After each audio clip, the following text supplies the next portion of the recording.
Kusile Breakfast Show. Thanks so much for waking up with us today. It is the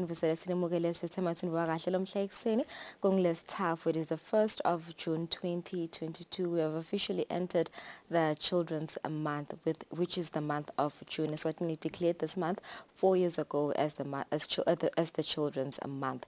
As in nibe nathi kukhumbuta nje ukuthi Kusile Breakfast Show yakhona ukubukela kwetikulo tempilo. Kanti elitikulo tempilo itolo lihlole abantu labangu 389 labangu 36 batfolakala ukuthi banomkhuhlane COVID-19. Kanti lababili basishile itolo emhlabeni labasesibhedlela labalashwako bangu 10 bese kuthi lasabaluleme inombolo letinsha bangu 28. Active cases wona ku 260 kanti solo wabhedfuko lomkhuhlane lasabawutholile bangu 72,510 lasabashiya emhlabeni bangu 1,409 kanti lasabagome ngalokuphelele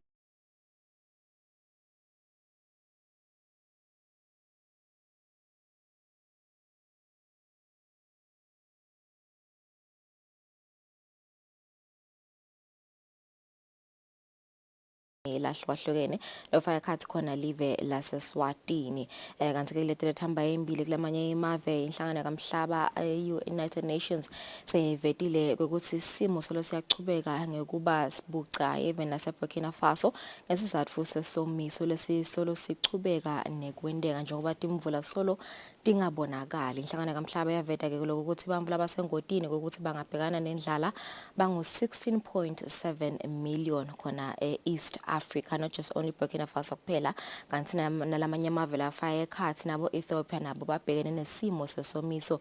Yaveta ke lenhlangano ukuthi imvula solo atibonakala imvula yabisolo tibhekekile ukuthi ticale emkhathini wa January kude imvula letibonakalako. Tilwane ke kubika ukuthi tiyafa kulela live kanye netilimo nato kubika ukuthi nato tiyachubeka tiyafa ngaloko ukuthi lilanga lishisa kakhulu kanti imvula nato solo atibonakali. Inhlangano kamhlaba ke icelile ukuthi inhlangano international organizations dilekelele noma ke emave lakhona kwakhona lekelele lamave lase East Africa. Kanti ke sesibuka tona imvula tase Brazil sekubika ukuthi bantfu labangu 100 at least sabashile emhlabeni ngato imvula leticale kuna ivikini liphelile ngalesibili imvula ke letinemandla lethambisana nemoya lomatima sedibulele abantu abangu 100 kanti ke kuyabika ukuthi labaningi babo solo bayafunwa kuphume nje amabandla lamaningi la solo afuna labo labasolo banyamalele. Mnenge monakalo lo wendekile eveni lase Brazil ekulandzela dona letimvula.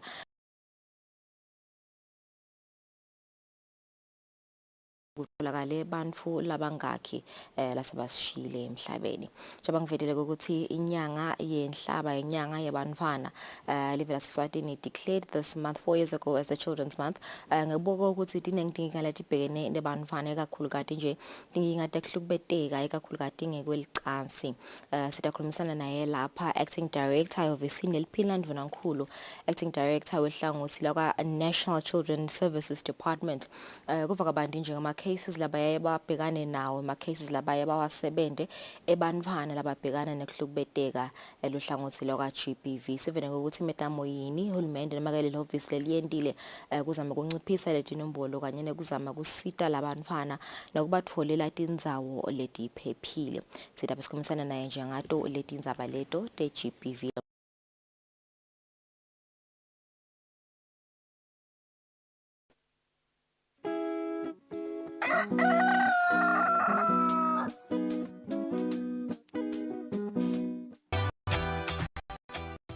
Yo, my name is Bongo.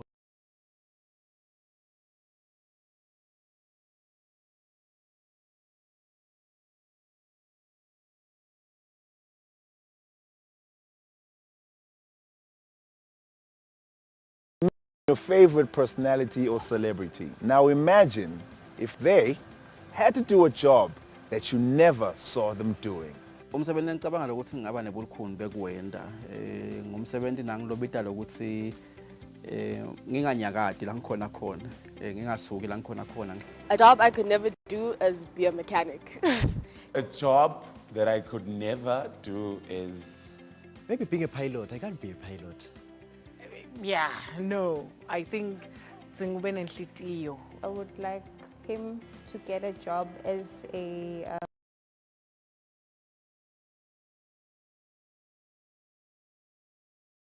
and personality, and gives them the challenge of doing a job that some people do every day.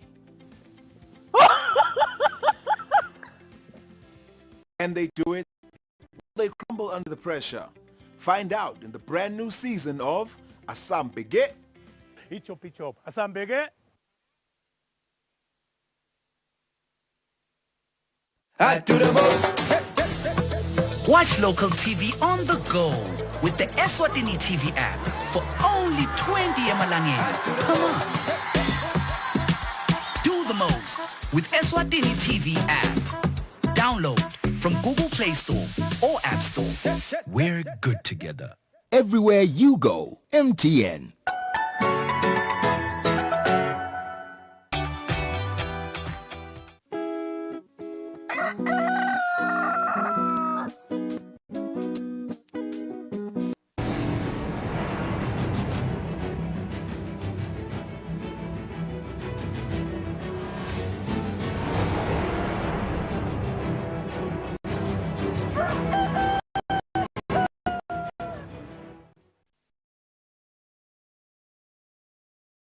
Alade hlelo sobuyile ekhaya ndvunankulu Cleopas Dlamini elihambeni lwakhe lwasedolobheni laseMalawi Equatorial Guinea lapho bekayomelela khona solo inkosi Mswati wesithathu emhlanganweni wenhlangano yemave ebunye beAfrika eAfrican Union. Ndvunankulu ubuyele esikhumulweni setindiza eKing Mswati the 3rd International Airport. Abika ngaluhambo lwakhe ndvunankulu lwase-Equatorial Guinea, ndvunankulu uthe lo mhlangano loboti inhlangothi letimbili ucubeke kahle kakhulu, kanti-ke kukhulunyiswe ekhasi inhlala kahle yebantu kulamave nekusungulwa kwesikhwama lesatiwa nge-Humanitarian Fund letawunaka inhlala kahle yebantu ngaphansi kwalamave nababhekene netimo letahlukahlukene lapho khona-ke emave atawufaka loko lanako ikakhulukati-ke etindzabeni tetimali kanjalo-ke nelihlangosi lolubuka tindzaba temavuko lambuso netiphekula tikhuni letiketula bohulumende ngalokungekho emtsetfweni letitawubuka-ke kutsi tona tingemiswa njani kuloku letikwentako. Kubonakele-ke ukuthi tinengi tintfo tinkakeko letihlukubeta abantu lokufaka khona ekhatsi timpilo tinga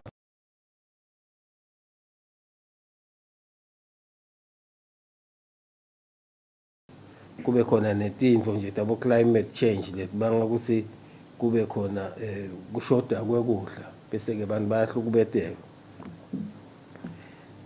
Sengishito ukuthi kuvunyelwana ukwakhiwa isikhwama lesitawusita kuhlangabetana naloko kuhlupheka.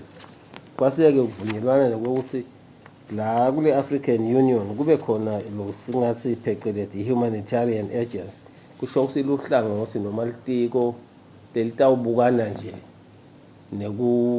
nekuphatheka kwale lolitawuqonda litiko leliseceleni nje letawubhekana nalokho. Kube khona-ke ukuthi kuvunyelwane ukuthi kukhishwe imali kulomhlangano letavele tiyocala lesikhwama labanenge-ke basho ukuthi baphese bomalini nalebe bakakade phansi nabo bathembisa ukuthi baseyawubuka etikhwameni tabo batawubuye babone ukuthi bafaka kanjani nasebakhulumisa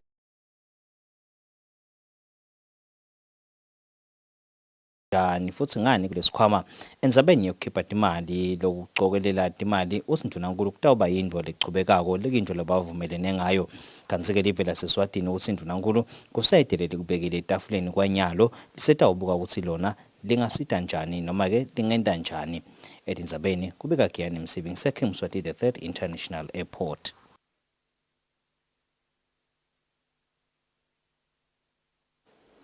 Indvuna yetemfundvo Lady Howard ithi uhulumende kukhona lasavela kucalile kuphana bendlunkulu nabafika ema-high schools nabasuka ka-standard 5 ngoba bese kubabete lobabhadalelako. Indvuna ithi bafundzi abangacoshwa uma bangakabhadali imali yesikolwa. So ngicabanga already uhulumende is paying more than 50%, close to 60% of la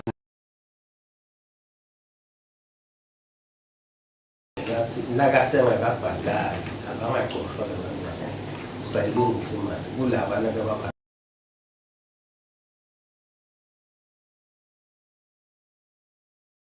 lithi ukuhlukubedwa kwabantwana kuda nemithelela leminyenti lemibi kumfana lokufaka ekhathi ukuthi kabeda kwengcondo kuphindze kuvimbela umfana lithuba lokukhula afake isandla enthuthukweni yelive liphina ndvunankhulu likuvetela kungesikhathi lisukumisa inyanga yemfana lekuyinyanga yenhlaba umsebenzi bawuphinze wekuklomelisa abafundi labahambe imbili emncintiswaneni wokubhala incwadi ye-Eswatini letter writing competition. Lisukumise ngalokusemthethweni inyanga yebantwana phecelezi month of the child lekujwa njalo ngenyanga yenhlaba. Lo mcimbi bowuphinze ulilanga lekuklomelisa abafundi labahambe embili emchudzwaneni wekubhala incwadi lolungiswe libandla lengamele tekuchumana lapha eveni ye-Eswatini letter writing competition. Liphindla ndvunankulu likhuluma kulo mcimbi lithi kuhlukubedwa kwabantwana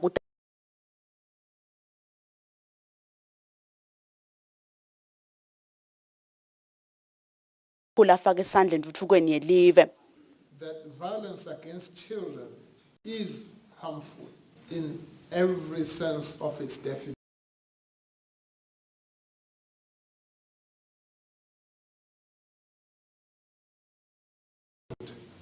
Has exclusive damaging and negative consequences on the physical, on the social, on the economic and mental health aspects of the child.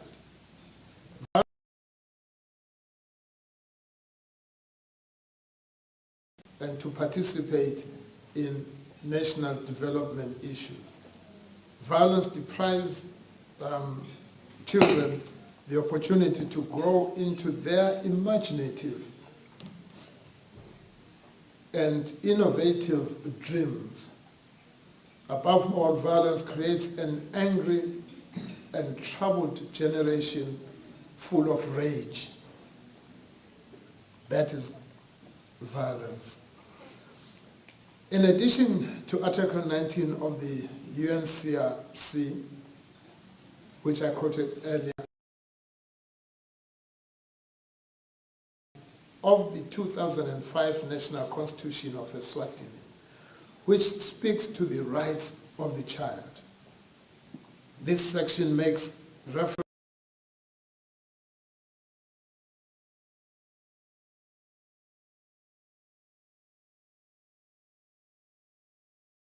in particular, it talks to the fact that a child shall not be subjected to abuse, and abuse is violence. Torture is violence, and other cruel, inhumane and degrading treatment. Lisekela lemphathi wegatsha lalapha eveni lenhlangano kamhlaba lebuketa indzaba tebantfwana UNICEF Afshin Phasi uthi kubambisana kwato tonke tinhlangothi ngikolo kungacedza kuhlukubedwa kwebantfwana kwalolweni. We require both collective and individual action to make a difference in the lives of children with disabilities.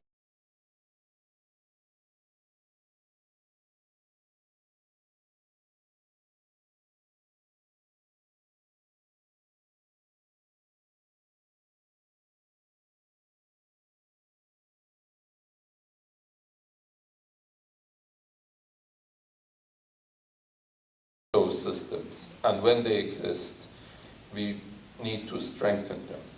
We must improve our data to make these children visible and reachable with focused interventions to meet their needs and ensure the best interests are taken into account. Siqubulo salonyaka sanyanga sithi kucedza tifo letibungoti letingatsikabeta inhlalakahle yemfana nikubuketa imithetho lengamele yona ibulo selive sona sithi kucedza lonke lihlobo lokuhlukubedwa kubamfana sibambisene sonke. Tindzabeni te-Eswatini TV kubika samkeliswe khona namuzi mkhonta kumathapha.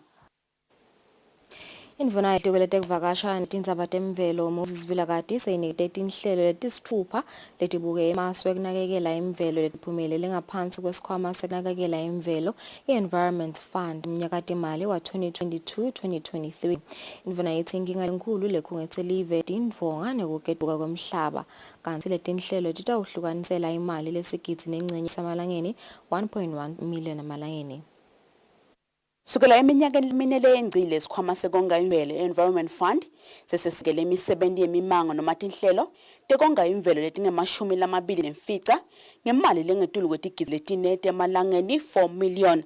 Ngalesibili indvuna yetekuvakasha nemvelo Moses Vilakazi iklomelise imisebenzi netinhlelo letisithupha letiphumelele kulomnyaka timali wa 2022-2023.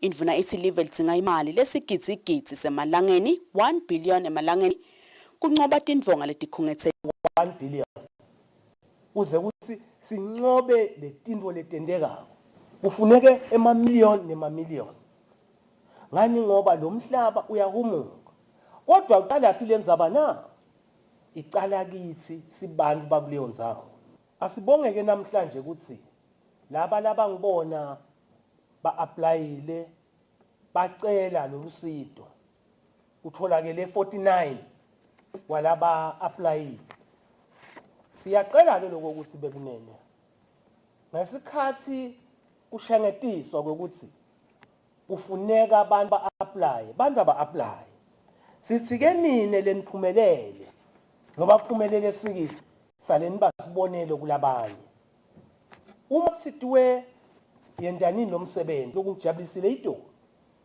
lapho ngiye khona laba la kwathiwa bende lo msebenzi nga100,000 bofika umangalo hawu bende lo ngaka phindze bakugcine. Sihlalo libandla lebacondzisi ebandleni elibukela indzaba temvelo Mfanaleni Mkhatsha uthi kongiwa kwemvelo ngendlela letawukhonsa lapha eveni kubita kubambisana lokulimala kwalelive njengoba umthane inkosi asibonisa nje live lilimele kodwa ke live uthi the program director nduna live lilimale kithi ngithi ngekwenta kwethu ngithi ngekutiphatha kwethu kulomnyaka timali wa 2022-2023 tingemashumi lamane nemfica ticelo tekonga imvelo temimango letitfolwe ngilelibandla lekonga imvelo kanti lesikhwama sona sesekela tinhlelo letifaka ekhatsi kubutfwa nekulondvolotwa kwetibi kongiwa kwemanti nekumelana nemitsela yegucugucuka kwesimo selitulu kuletinye etindzabeni te-Eswatini TV kubika Samkelisiwe Khoza nginavuma inkosi Nzinisa ezulwini. Silo semhlaba engwenyama inkosi Busise ukubuthwa kwamaswati lativa ukuthi angakhona kuba ingcenye yemasoja lesimemetelo sikhishwe ngumfana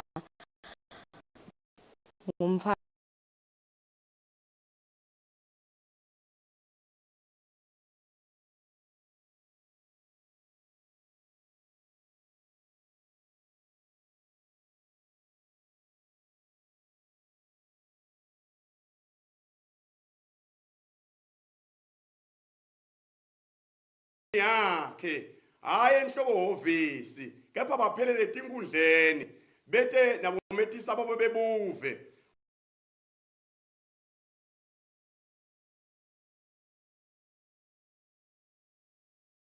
usazomnyama kabothulu lodunga ndaba semampondweni mswathi ke khawula abantu ngemvimbeko yatibona enhloko emaduna tiyakunga kungengwane kuyasathi yabikelana kungatabonyokane kaZulu bayethe umaphakathi mhla ka7 nga8 ekuseni emathanjeni North nga2 emini elugongolweni mhla ka8 nga8 ekuseni emaseyisini nga2 emini kugege mhla ka9 nga8 ekuseni emhlangatani nga2 emini emayiwani mhla ka10 nga8 ekuseni emadlangempisi nga2 emini emkhiweni mhla ka13 nga8 ekuseni eshiselweni 1 nga2 emini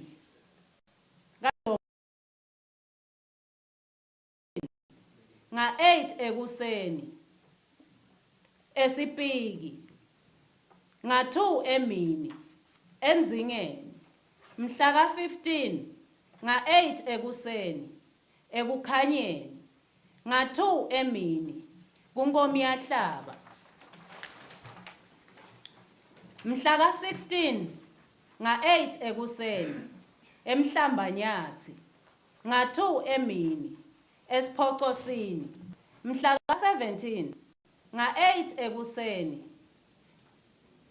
kukhubutha nga-2 emini kumthambama mhla ka-20 nga-8 ekuseni ehukwini nga-2 emini emaphalaleni mhla ka-21 nga-8 ekuseni enkweni nga-2 emini eshiselweni 2 mhla ka-22 nga-8 ekuseni ephondo nga-2 emini kumangcongco mhla ka-23 nga-8 ekuseni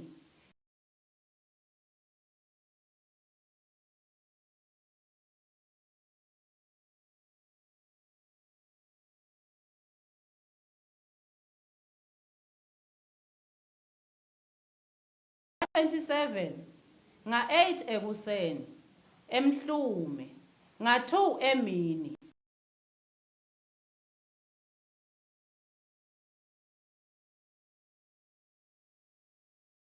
nga-2 emini engwembisi mhla ka-29 nga-8 ekuseni embolonjeni nga-2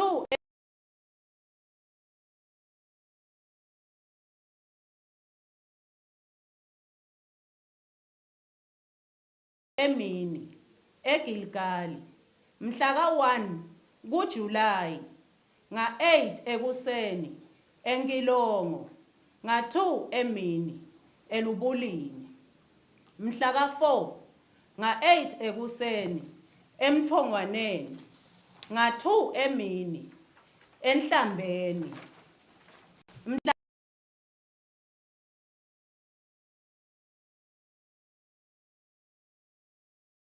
ngasomndongo mhla ka-6 nga-8 ekuseni ekwaluseni nga-2 emini eludzeludze mhla ka-7 nga-8 ekuseni ngalamgabi nga-2 emini endondozi mhla ka-8 nga-8 ekuseni esiphofaneni nga-2 emini esithobelweni mhla ka-11 nga-8 ekuseni eMbabane East nga-2 emini eMbabane West mhla ka-12 nga-8 ekuseni eHosiya nga-2 emini eSandleni mhla ka-13 nga-8 ekuseni eManzini North nga-2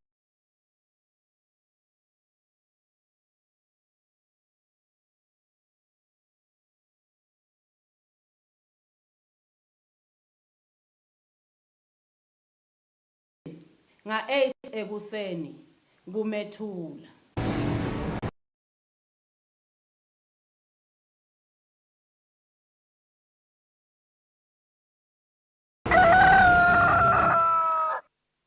Kutemidlalo, indvuna yetemidlalo eHarrisburg ngayithili itiko lisifakile isandla ekuthenini inhlangano leyengamele libhola letinyawo eveni igcine ithelelene imandi inhlangano yaka Premier League. Indvuna yeBulo ngayithili itiko linalo lithemba lokuthi likhethelwe lesive lisitfolile isikhathi lesanele sekutilolonga. Bulo ngabe yakhuluma ngesikhathi avalelisa sihlangu semnikati kalobamba lesilibhekise eveni laseTogo edolobheni leLome lapho liyawudlala khona umlende wekucala wekuhlunga emacembu latawungenela indzebe ye-AFCON. Emavikini ledlulile kube khona kungavani emkhatsini wenhlangano engamele kudlalisa umdlalo webhola lapha eveni i-Football Association kanye nenhlangano ye-Premier League of Eswatini lapho khona abadlali bebabitiwe ekhethelweni lesive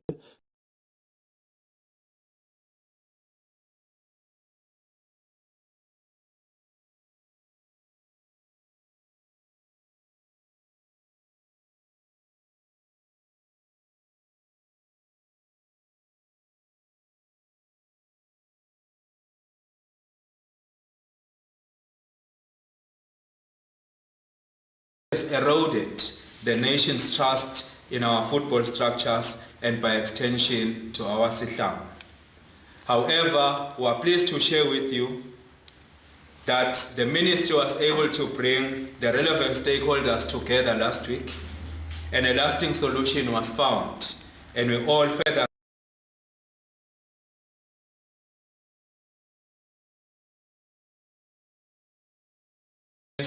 therefore that I also urge the nation, the entire nation, to put behind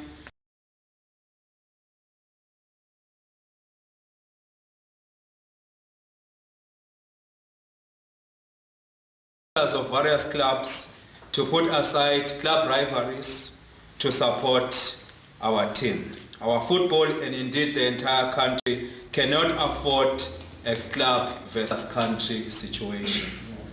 Peter Smelane lungumengameli wenhlangano engamele kudlala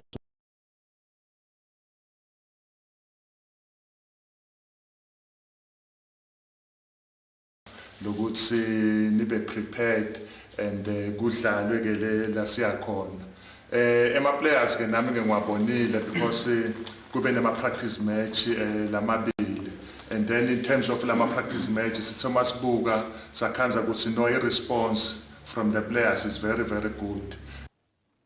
Umqeqeshi welikhetho lesive Dominic Neng anaye ikapteni wakhe Lindo Mkhonda bachazile bomgcoka balomdlalo. Silungiselele minister imalungiselelo ahambe kahle.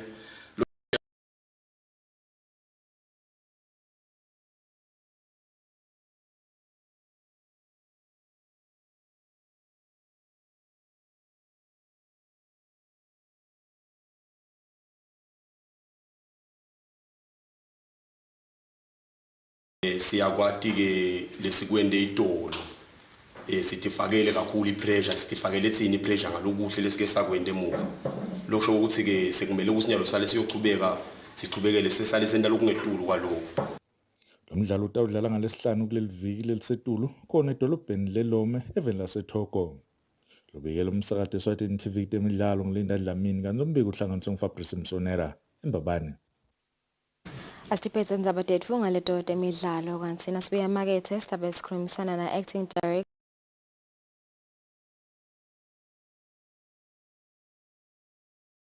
isimo solulo.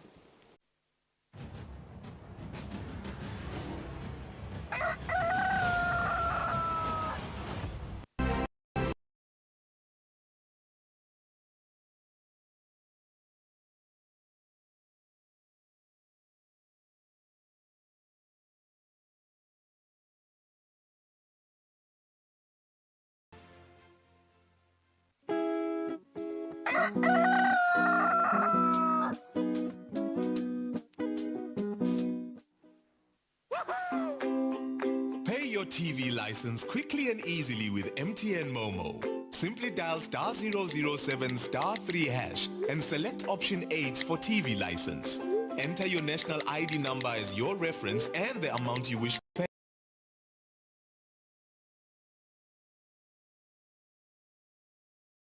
SMS of your payment. If you're a first-time payer, you get another SMS for your TV license. So legalize your entertainment from the comfort of your home. Pay your TV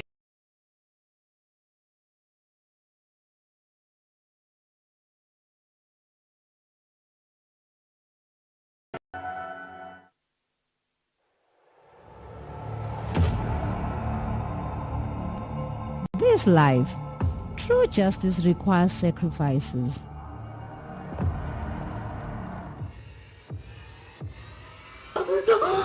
End of story, end of corruption.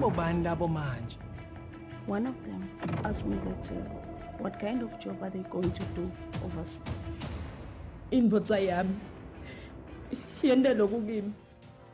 When a man dies and leaves behind family and properties, Kuliqiniso ukuthi umnakethu uMandla akasekho emhlabeni. Ngifuna ajayive lesiginci sakhe lomba. Ende isavo yakhe siyathokoza. Gabane. Tobota mina kuthi Gabane ekhalami. Awathi kusi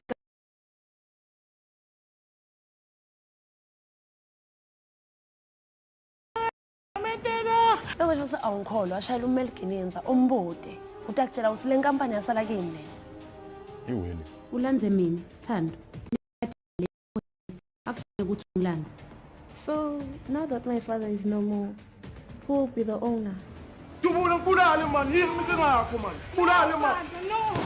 Catch this live on Eswatini TV every Tuesday at 8:30 p.m. This live, no more to corruption. Awile.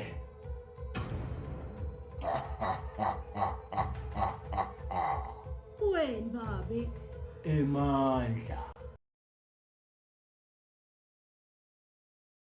Aso, ngeke uphindze usibona. Ha, kuphele kanjani ngaso goje? Lesikhwama salamadimoni abo sishile. uNkulunkulu ungikhombise isipho lahlanyele lapha kuwe Musa.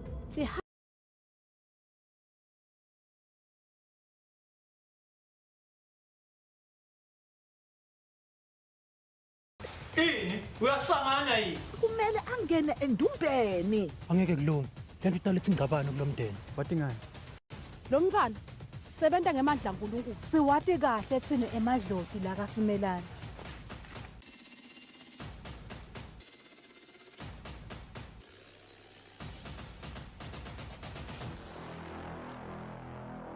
Simon.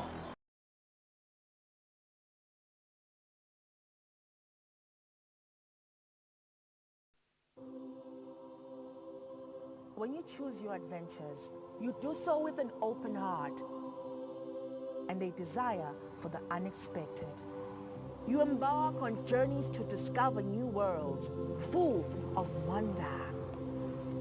You choose a path to awaken your senses, to feel the rush of life overwhelm you, a world to make you look up and realize just how inspiring this life can be. You ask, and we give you the royal experience. Arrive and awaken your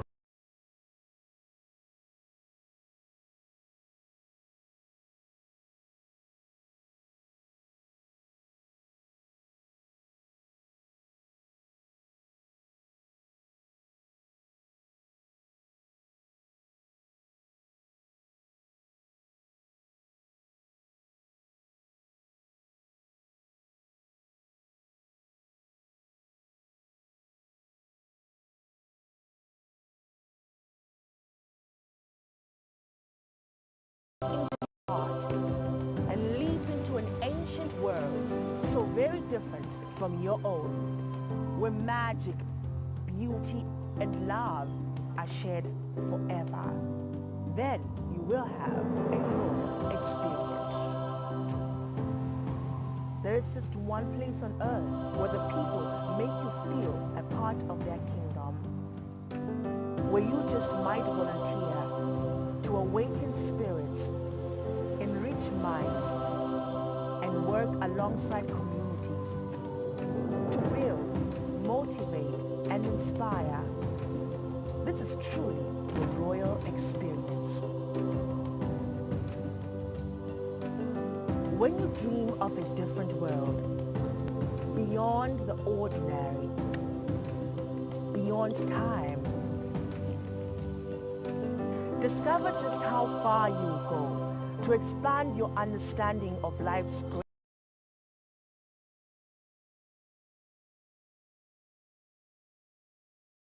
to offer. Now is the time for you to have the royal experience.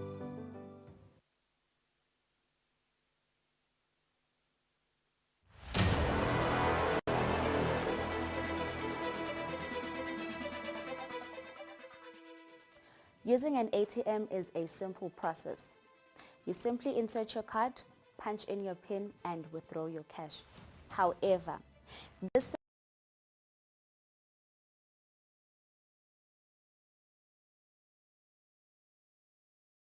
ATM and never share your PIN. When approaching the ATM, it is very important that you have your card ready, either in your hand or in your pocket, so that you do not waste time going through your belongings, either your wallet or your handbag, as this will give opportunities for thieves to act. Thirdly, put your money away immediately. Don't give anyone an opportunity to grab your cash or your card after a withdrawal. Lastly, always take your receipt after each and every transaction. It is important that you get your slip after every transaction because it contains crucial information about your balances, and that may lead you to be a victim of bolandela. Be cyber aware, be cyber smart.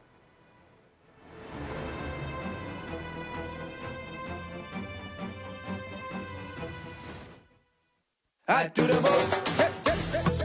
Watch local TV on the go with the Eswatini TV.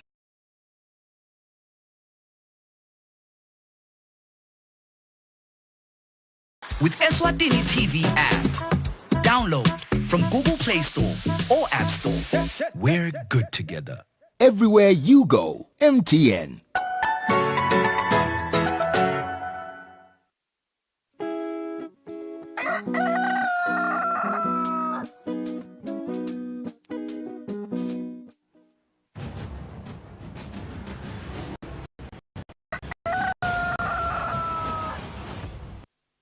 Asifundze sinemukele solobukela hlelo kusile Breakfast Show sibakhulu ukuthi onihlelisene nathi lamhla ekseni njengoba sivedile ukuthi inyanga yenhlaba yenyanga yebantwana liveke laseSwatini la declaration lelanga leli njenge lenyanga lena njengenyanga yebantwana iChildren's Awareness Month. Sikhulumisana naye lapha acting director ehlangothini loka National Children Service Department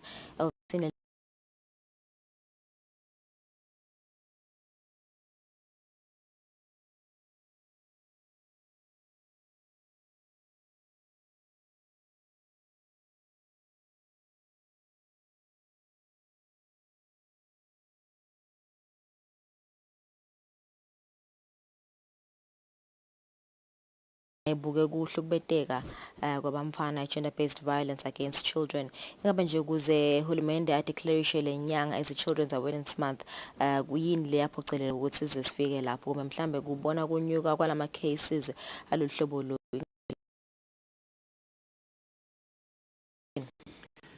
Siyabonga kakhulu sibonge nababukeli emakhaya.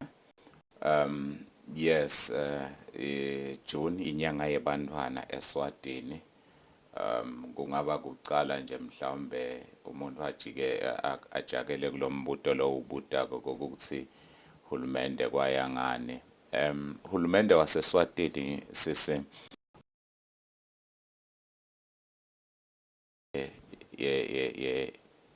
yentuthuko lekhonsako phecelezi sustainable development.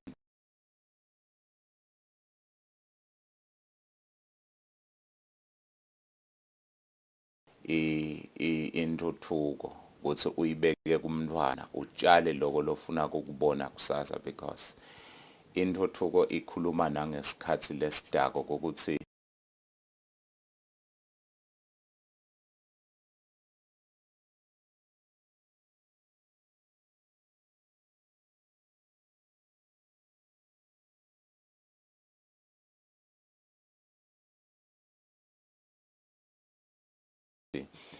lolu hlelo lolu umntwana letamsitaphi angumntwana nje ayedwana utawuthi nakasitakala live lisitakale kanjani kungako ke mhlawumbe uhulumende abese ukagula June as inyanga yebantwana. Lokhu ke futhi kulandzela ukuthi uhulumende uyingcenye yetinhlangano dakamhlaba lokufaka ekhathi bo African Union lokufaka ekhathi mhlabhlangene. African Union ke yena uye abe nelanga lapho khona abuka noma a celebrate abantwana khona mhla ka 16 June. Lapho ke kukhulunyiswa nje tindzaba ukuthi umntwana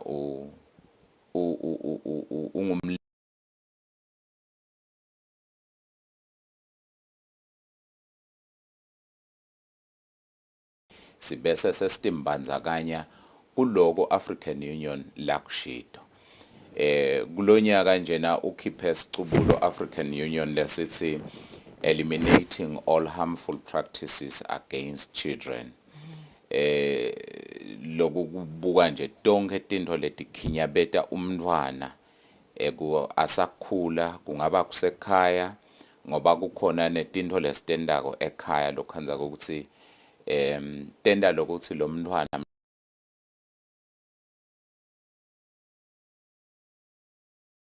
kungaba indlela la lokumasiko ethu uthi ke African Union asesiphindze sibe nesikhathi sitibukisise leto lesitendako ukuthi tikiyo yini into lesithi i-best interest of the child noma ngilokungqono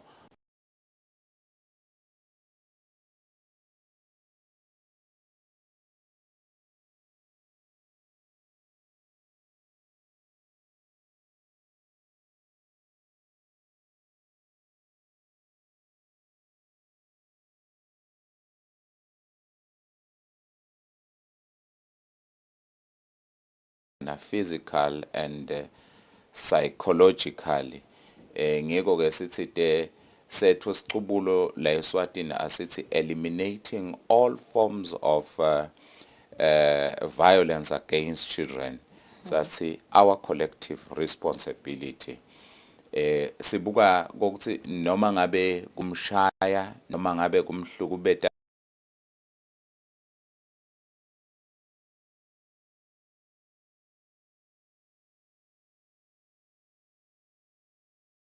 ake sesiphindze sikhulumisane nesive nasithi it is our collective responsibility sithi kungumsebenzi wababe namake ekhaya kungumsebenzi wabotsatewethu nabomnakethu kungumsebenzi wemango kungumsebenzi welive kokuthi kuhlukubeteka kwabantwana evene kuphele kuthi nya so silapho kulomnyaka lesiko speeches akhe DPM wakhona ama-statistics laka waveta ukuthi since March 2020 ama-GBV cases against children have increased at an alarming rate. Waveta nje ukuthi between the month of January to June 2021 about over 7,000 cases were reported. Ingabe vele mhlambe lawo ma-cases lawo leni watfola kuba tinhlobo tini tawo nema-root causes kahle kahle ukuthi ngabe vele kuba yini nanichubekani nendaliphenyo lwenu. Asengicale ngale yema-root cause nasenda luphenyo luthi 66% webadali noma ke caregivers because labanye bantwana abahlali nebadali but caregiver kungaba nguye umdali kungaba nguye thishela kungaba nguye umuntu emangweni but nakekela umntwana ngenhlanye la emcondweni wakhe unako ukukholelwa ekutheni umntwana kufuna ashaywe ngendlela thita so sithi 66% ngibo labaleka ku driving force yalento lena but ke nabo bakuthatha esikhatsini lesendlulile ukuthi hey thina sakhula sishaywa thina singiloku lesingeko nje sashaywa kwaba so ngiko ke utawukhanza ukuthi nathi nasi memetela nyalo sithi ayiphele lenzaba yokushaya abantwana ngoba sikholelwa lokho ukuthi noma ke liqwaningo liyatshengisa lokho ukuthi umuntu akavami kwenda into langakake wayibona senda lesikubone bagwenda idolo noma lesibone bane akwenda sakuthanda ke leyo nto leyo so yes leti nombolo tale violence against children tenyukile ikakhulu uma kungena COVID letinye tinyukiswa nje ngokuthi la ekhaya sekune frustration yebo bengingasebenzi kahle ngibamba litoho sanciphile labanye bebasebenta kuwasha etindlini tebantu babaklinele abantu kodwa wathi nakafika covid bantu bahlala ekhaya babona ukuthi angitiwashele base bayambonga lo bekabawashela so now say frustration ngekhaya sengidawuthenga ngani ke lo mshipho now nasathi umntwana make ngilambile o babe ngilambile babe noma ke make so reacta mhlambe out of frustration ngokuthi uthi anguthathephi naloko ukuthi nje kuyamudla kancane ukuthi angisakhona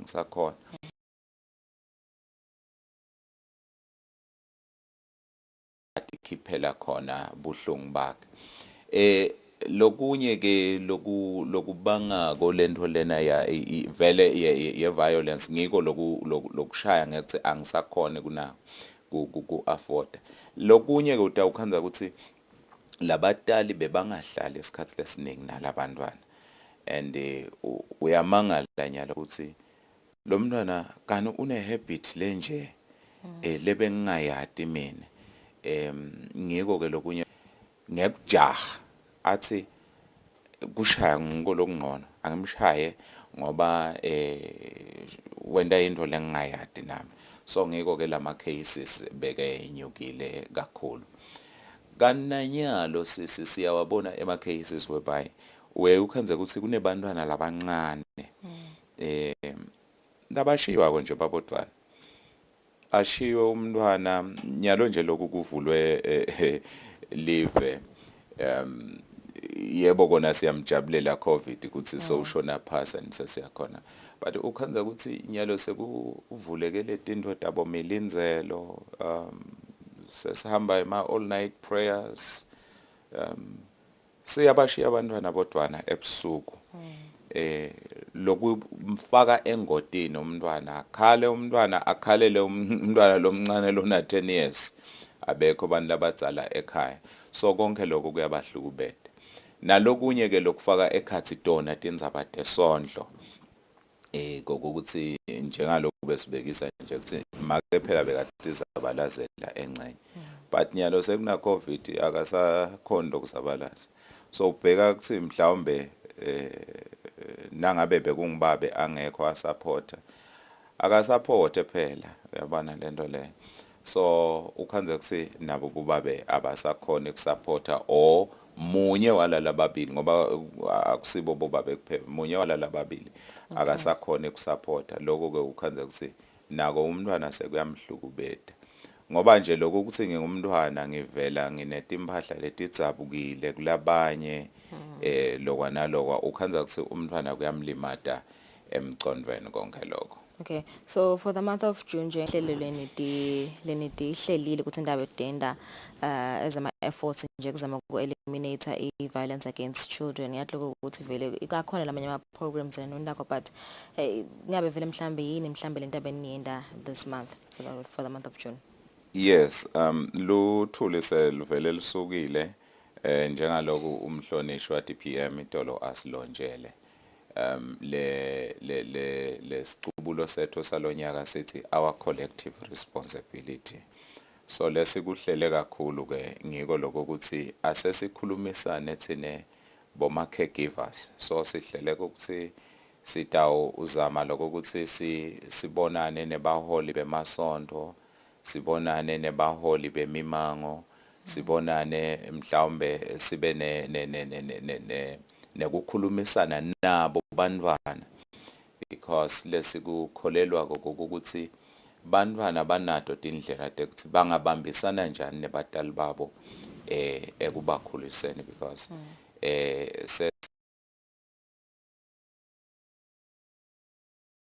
lumela ekutheni bantu abamuvele kunako lokuthiwa i-positive discipline. Positive discipline sihlala phansi nalomntwana siwakhe lama rules ala ekhaya kokuthi ola ekhaya uphuma ngabani esikolweni ngiphuma nga 4 utabe ufike ngabani la ekhaya mina ngubhekile ukuthi ube ula ekhaya mhlambe nga 5:30 atibeke naye umzathu ukuthi 5:30 ngendeka angikhame kanje then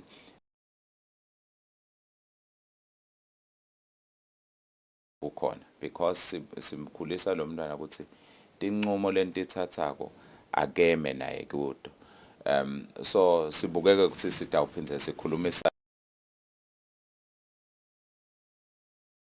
kukhona umango lesitawuvakashela futhi ngalomhla ka16 June lesithi sitawuphindze sikhulumisane nawo nebantwana kokuthi tindzaba tekuhlukubeteka kwebantwana evene singati cetsa njani but ngiyacela lokho ukuthi ngigcizelele lokho ukuthi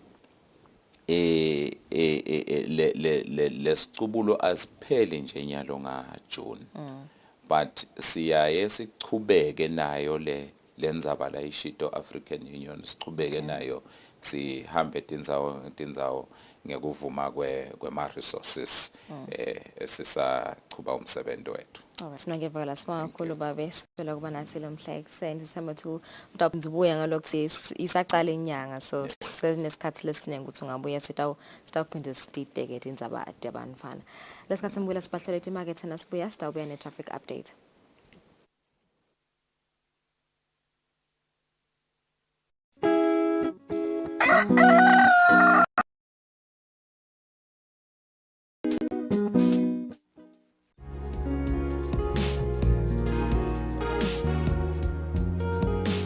Nesimphathi.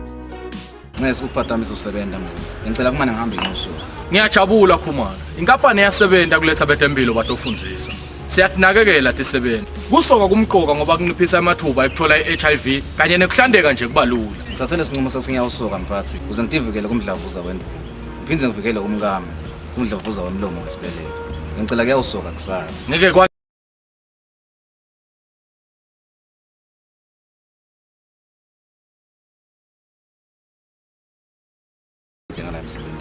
Konza esibhedlela Khumalo.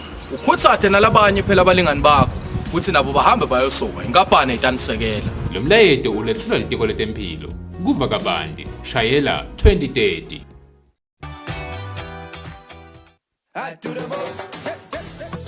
Watch local TV on the go with the Eswatini TV app for only 20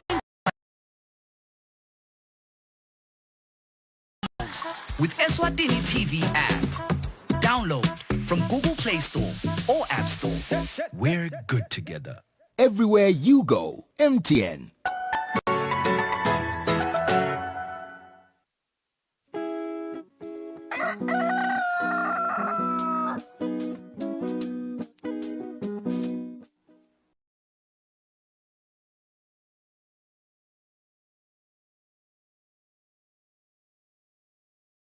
Sinamukele, it's 5 minutes before 7 o'clock. Lesikhathi sitawuva umbiko wemgwaco nomhla ekseni.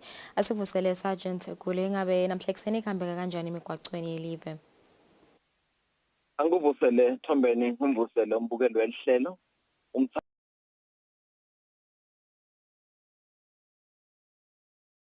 Emigwacweni yelive kugcizelela nje kakhulu ukuthi asichubeke sinakane sibashayeli sihloniphane silandele donati imphawu temgwaco. Kanti ke tibane tethu emadolobheni omane isebenta kahle ekudolobha lelikhulu lembabane lapha endase kumathapha kamanzini kanjalo nasenhlangano. Kanti ke lesinako lapha nawuqhamuka enhlangano lapha emkhonto emgwacweni wethu long MR9 kuneloli lapho lefile lapho yafela khona emgwacweni. Icishe ke ithethe wona imizila yomibili lekwenda ke ukuthi imoto lo tihambe lapha eSenteni ngesekudla nawubheka khona lapha endasi enhlangano. Siyacela nje kakhulu bashayeli ukuthi abalinciphise litubane njengoba imoto lodana kuleyo ngcingwana leyo kepha ke diniketana wona emathuba ikakhulukazi ke nakuyahamba yona phela imoto lo lenkulu ukuthi awubashayeli abachubeke bahloniphe bakhona ke bafana bembube netimpawu temgwaco tibekiwe kulelo hlangothi. Kanti ke kulonye uhlangothi kuwo umgwaco lo MR9 lapha usuka eNew Village ukhuphukela khona lapha kunaya ijunction noma ke lapha estation emhlaleni nakhona kuneloli lapho lefele ekhasi emgwacweni leyenda ke ukuthi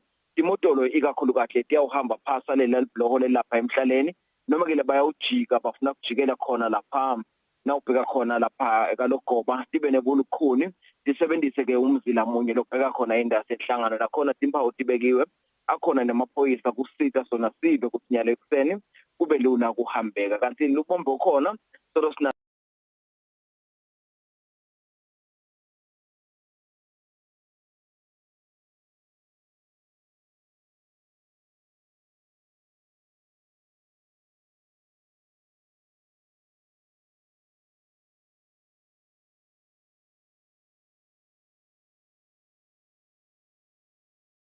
ukunciphisa phela imfuyo emgwaqweni kuze kuthi sive samaswati sibe ngileso lesiphephile. Kungaba ngiloko nje ekuseni sifisela sona sive samaswati indlela lenhle nalephephile sisabheka ngakhona ematohweni nani endlini emsakato sinifisele ilanga lelihle naleliphephile nisachubeka nemsebenzi wethu. Siyabonga kakhulu. Sibonga kakhulu Sergeant Gule ngalo mbiko. 2 minutes before it's 7 o'clock asibahlele emakethe esitayweni etindzaba date food ensimbi esikhombisa.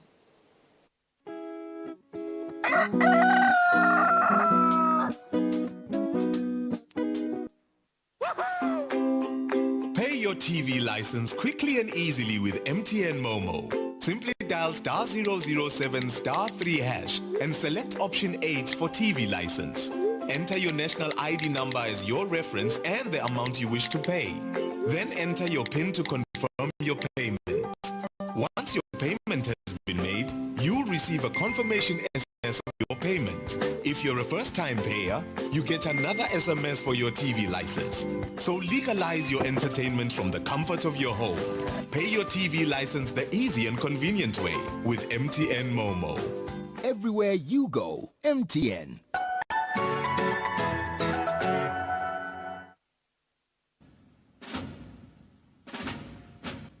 Nene bekunene kusetandleni tesive kuthi imimango ingagcini kukampunzi edla emini sive sakangwane nebantu labakhethe kuhlala eSwatini abaphile ngekukhululeka nekuthi kubethe lo nyathelo lilungelo lalabanye egameni lekufuna lilungelo lakhe sive asikhumbule ukuthi emaphoyisa bomake nabobabe labatinikele kwenta siqiniseko ukuthi wonke umuntu lonempahla yakhe ingacekelwa phansi ngulomunye wonke umuntu Phoyisa ngekulandzela nekushiqilela umthetho athi into yemuntu ayibe ngeyakhe umuntu sive asijinge siwabambise siphinde siwasekele emaphoyisa emsebentini wawo kude emalungelo aso sive osomabhizinisi kanye nebantu labasebentako anganyatheleki khona-ke imimango itawukwakha nemakhaya akhulise bantwana ngaso sandla lesiya emlonyeni emaphoyisa naso sive abasebente ngebudlelwane nangekubambisana kulwa nebucala netingoti temgwaqo.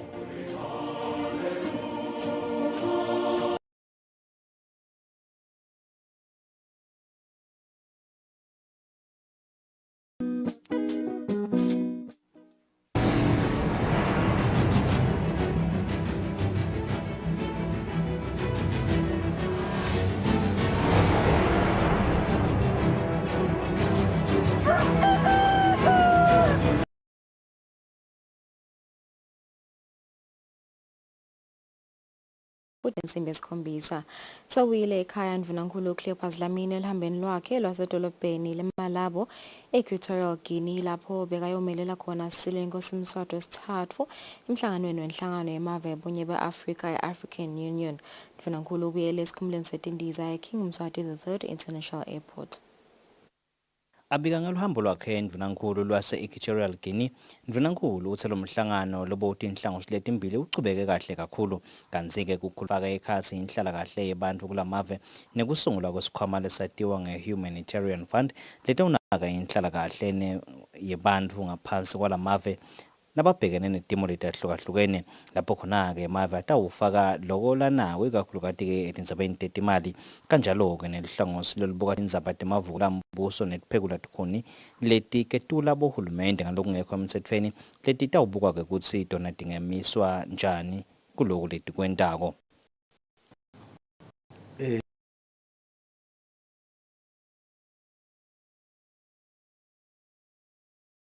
Kubeta abantu lokufaka khona ekhathi timpi letingapheli emaveni ase-Afrika kube khona nemavukela mbuso kube khona netintfo nje tabo climate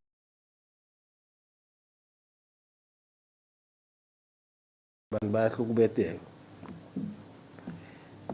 sengishito ukuthi kuvunyelwana ukwakhiwa isikhwama lesitawusita kuhlangabetana naloko kuhlupheka kwaseke kuvunyelwana nokuthi la kule African Union kube khona lo singathi phecelezi humanitarian agency kusho ukuthi luhlangothi noma litiko lelitawubukana nje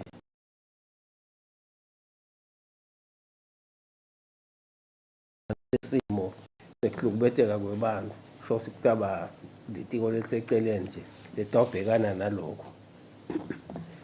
Kube khona ke kuthi kuvunyelwane ukuthi kukhishwe imali kulomhlangano letavele liyoqala lesikhwama labanenge ke basho ukuthi baphese bomalini nalebe bakakade phansi nabo bathembisa ukuthi baseyawubuka etikhwameni tabo batawubuye babone ukuthi bafaka kanjani nasebakhulumisene nabohulumende babo. Njengoba ke Mave bekasho ukuthi wona ngasita njani futhi ngani kulesikhwama lokucokelela imali uSindlunankulu kutawuba yindvo lechubekako lekinto labavumelene ngayo. Kanti ke live laseSwatini uSindlunankulu kusayidele kubekile etafuleni kwanyalo lisetawubuka ukuthi lona lingasita njani noma ke lingenda njani. Edinzabeni kubeka Giyani Msibi Seking Mswati the 3rd International Airport. Indvuna yetemfundvo Lady Howard ithi hulumende khona lasavela kucalile kubhatalela abantwana bendlunkulu labafika ema-high schools nabasuka ka-standard 5 njengoba bese kubabetele babhatalelako. Indvuna ithi bafundzi abangacoshwa uma bangakabhatali imali yesikolo. So ngicabanga already hulumende is paying more than 50%, close to 60% of labantwana laba.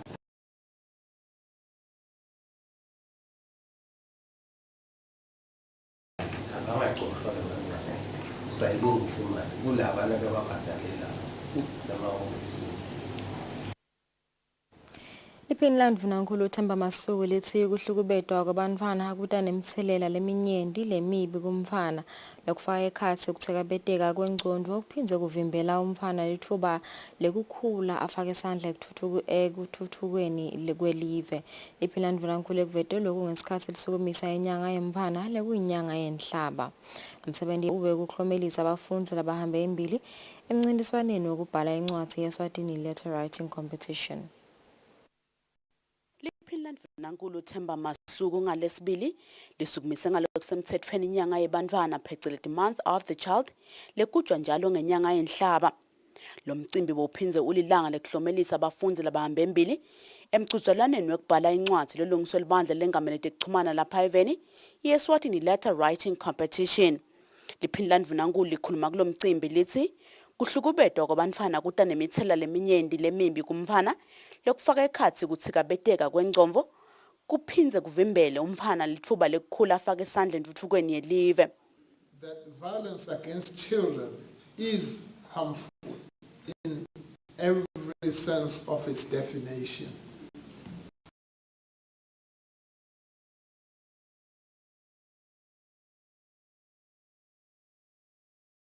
Exclusive, damaging and negative consequences on the physical, on the social, on the economic and mental health aspects of the child.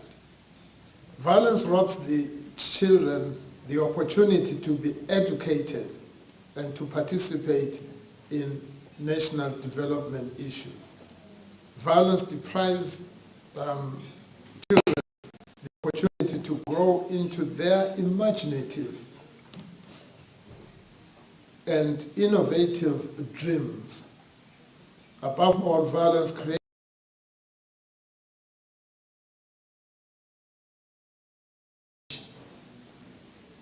that is violence. In addition to Article 19 of the UNCRC, which I quoted earlier, I do want to briefly make reference to Section 29 of the 2005 National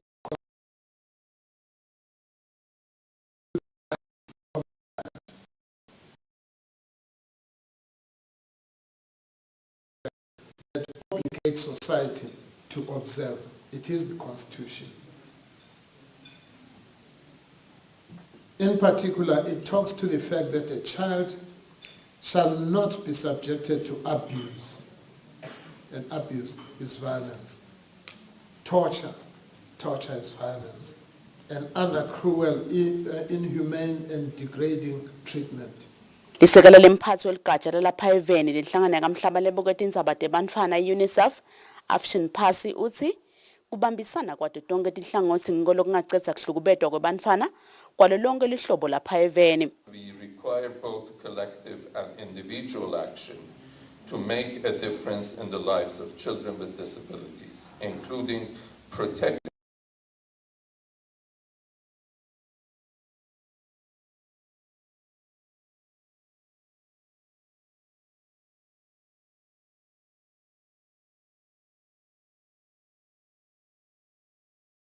to make these children visible and reachable with focused interventions to meet their needs and ensure the best interests are taken into Zatimvo letibungoti letingatsikabeta inhlalakahle yemntfwana nekubuketa imitsetfo leyengamele yona inhlalakahle yemntfwana. Kanti siqubulo selive sona sithi kucedza lonke lihlobo lokuhlukubetwa kubamfana sibambisene sonke. Etindzabeni te-Eswatini TV kubika samkeliswe khoza nginamuzi Mkhonta sikumathapha. Indvuna yelitiko letekuvakasha netindzaba temvelo Moses Vilakati seyinikete tinhlelo letisitfupha letibuke emasu ekunakekela imvelo letiphumelele ngaphansi kwesikhwama sekunakekela fund kumnyaka timali wa 2022-2023. Indvuna yithi inkinga lenkulu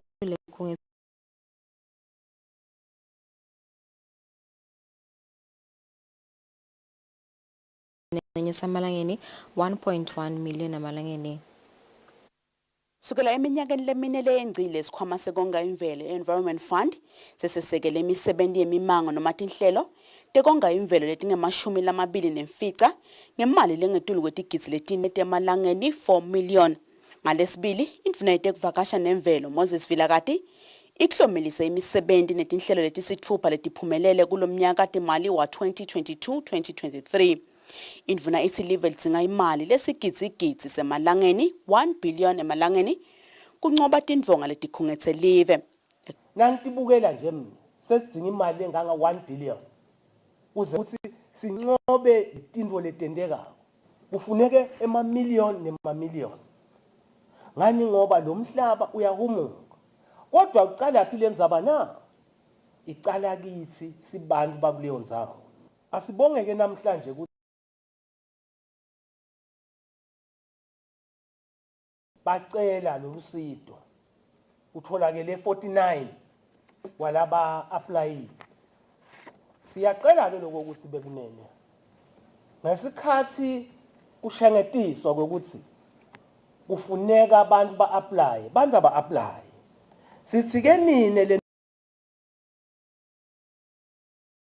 sibonelo kulabanye uma kusithiwe yendanini lomsebenzi lokungijabulisile idolo lapho ngiye khona lapha la kwathiwa bende lo msebenzi nga-100,000 bofika umangalo hawu bende lo longaka phindze bakugcine. Sihlalo elibandla lebacondzisi ebandleni elibuketa indzaba temvelo Mfanaleni Mkhatsha uthi kongiwa kwemvelo ngendlela letawukhonsa lapha eveni kubita kubambisana.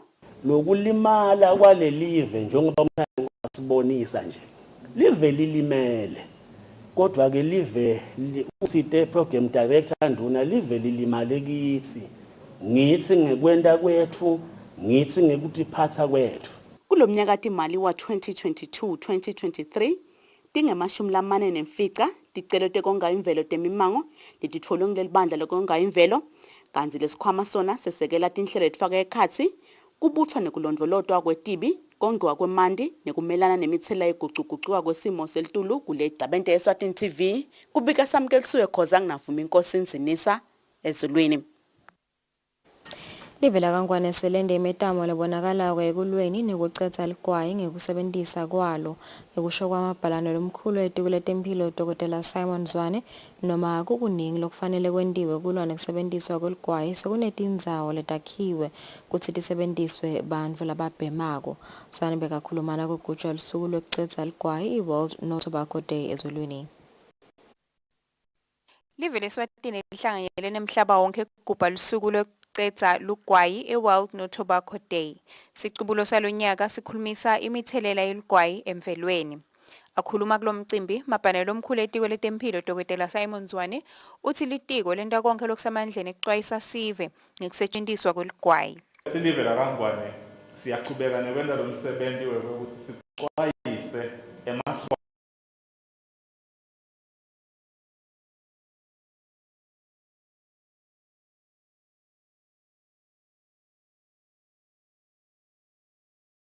lengiyona yona uthi khanzeke sowungekile sowulibhema noma ungakhanuki ngoba lo mtimba uthi angikhona ukuphila ngingakabhemi kuleto tikhathi leto umtimba ke uyalimala nalaba seceleni kwakho bayalimala ngoba babhema noma bangafuni.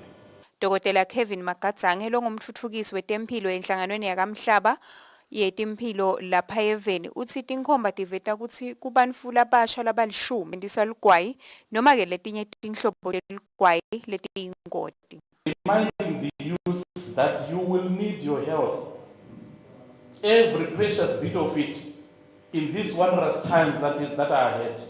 So avoid tobacco, avoid drugs, avoid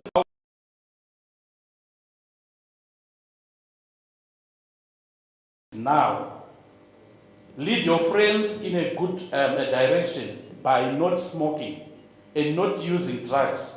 Lo wetfule bufakazi ngekuyekela ligwayi nokwethu umkhumane mamba uthi batali ababasekele bamfana babo nebantfu nje labafuna ukuyekela ligwayi. It is my plea with the tobacco to have, there's so much that has been said, so much that has been done with other things, but if I had done with other smokers and talk about the challenges that we face as smokers, there is no platform for that.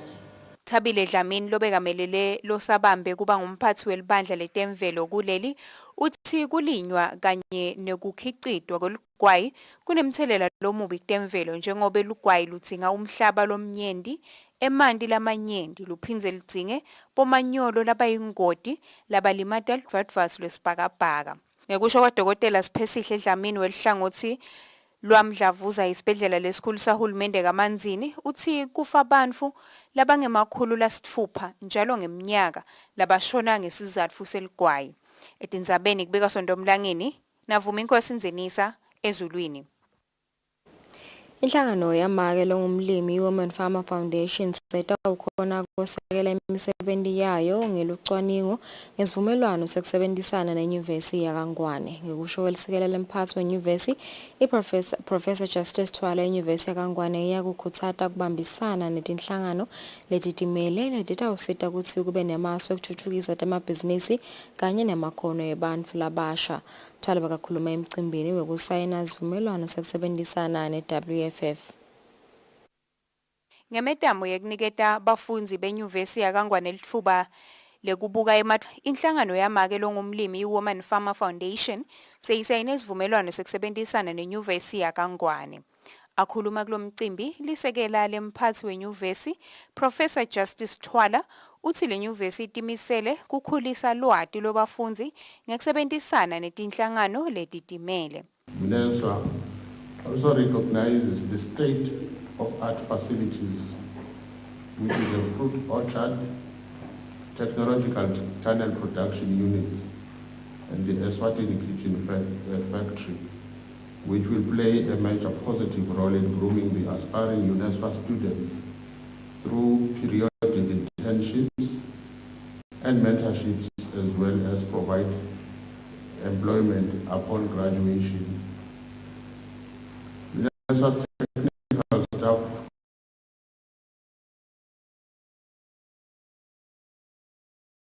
activities, and for that we are forever grateful, Margaret. It is our belief that through this collaboration, the UNESWA community services can be handled jointly and with undisputable success. Sonia Paiva, longumsunguli wenhlangano yamake. So when we put the two synergies together, Women Farmer Foundation and the University of Eswatini, I can say we are going to go somewhere, because you have the resources and we have the ability to convince the young people and show them the opportunities that we have within the agricultural sector. We have been working with the Minister of Agriculture for many, many years, I think from 2007. And through that as well, we've seen and learned quite a lot.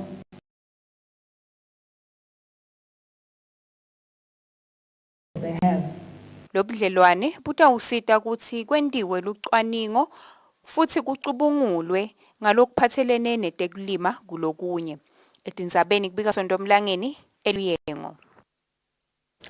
Litiko letemabhizinisi nekutsengiselana ngelihlangothi lokuthuthukisa kusebenta kwebhizinisi Investor Roadmap Unit selibambe umhlangano sikolwa wesine wetinhlangothi letitsintsekako etindzabeni tekucala ebhizinisi kubahlomisa ngemtsetfo losakhangiswa kumabhizinisi i-Online Company Bill. Live lesekelwe live le-New Zealand ngemali letigidzi letingemashumi nakunye tamalangeni kulomsebenti. Kute kutfutfuke live tindzabeni tekusungula nekubhalisa ibhizinisi kubongcondvomshina, litiko letemabhizinisi ngelihlangosi lolubuke kusebenta kwebhizinisi Investor Roadmap Unit libambe isigaba sesine semhlangano wesikolo walabatsintsekako etindzabeni tekubhaliswa kwebhizinisi kubafundzisa kabanti ngemtsetfo losakhankanywa we-Companies Bill. Ngalo mtsetfo live ngekwesekela live le-New Zealand lelesekele live ngemali letigidzi letingemashumi nakunye temalangeni 35 million. Litawukwakha luhlelo lwangcondvomshina lekubhalisa ibhizinisi i-Electronic Business Platform noma Registry. Luchuba lehlelo umcondzisi wehlangosi lwe-Investor Roadmap Unit Abe Chibe uthi lolu hlelo tawuvala sikhala salelo lelikhona i-Online Company Registration lelingawahlangabeti emazinga emhlaba.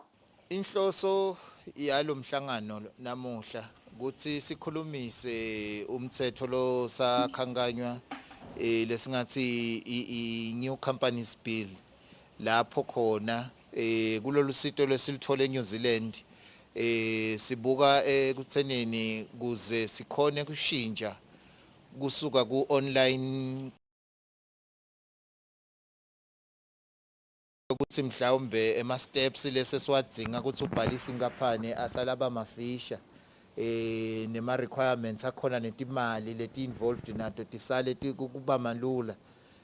Sidzinga lo mtsetfo ukuthi ube khona kuze sikhone-ke kufaka le-electronic business registry lesingathi kutaba luhlelo lwangcondvomshina lolusha lokubhalisa tinkampani.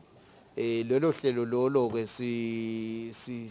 sichaswe live lase-New Zealand, hulumende wakhona lofake imali lenganga-31 million. Lapho khona sifuna khona ukuthi lesive labantu labawusebenzisa kule system basitshele ukuthi bona bayibona kanjani, bawubona kanjani lo mtsetfo. But sikufake ekhatsi lokuthi sicikelele lokuthi national best practices kuyali-improve le live ekutheneni mhlawumbe kulesikhathi lebosithatha ukuthi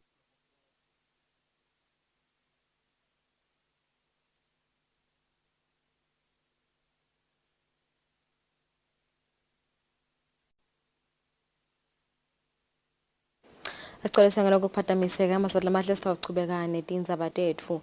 Silo semhlaba engonyama yenkosi Mswati wesithathu sesibusise ukubuthwa kumaswati lativa ukuthi angakhona kuba ingcenye yemasotsha. Lesimemetelo sikhishwe ngumphathi